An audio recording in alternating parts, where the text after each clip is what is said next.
We have around 700 Egyptian objects, and they came mostly from two collectors, Ogden's and Kent.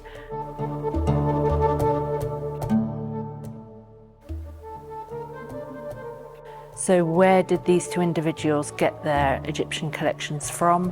Why did they choose to collect them?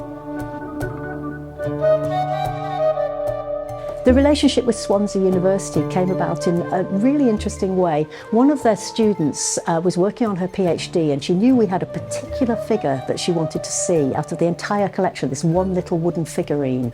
And when she came to Harrogate for a look at it, we were talking about how we were trying to increase the academic research into the collection.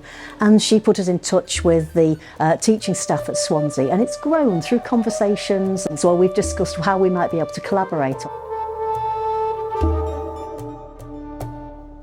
We don't have a huge amount of expertise in-house on the Egyptian collections, so the fact that we're able to work with Swansea really is a fabulous collaboration.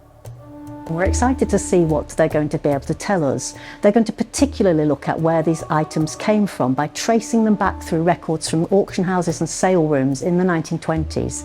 And that'll tell us which parts of Egypt, hopefully which particular digs and tombs these objects came from. And that's information we've never had before.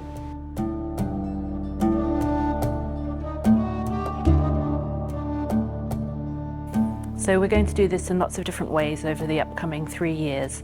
One of these will be an online catalogue, so we'll be able to share the collection with scholars around the world and interested individuals. We're also going to do a catalogue of all our shabtis, which will be really fascinating, and then do lots of different exhibitions. And as we discover things, we'll be able to make plans to make the information more public. It'll be really exciting to have these exhibits back on display with all this new information from the university and all the new stories that we can tell to visitors to this museum.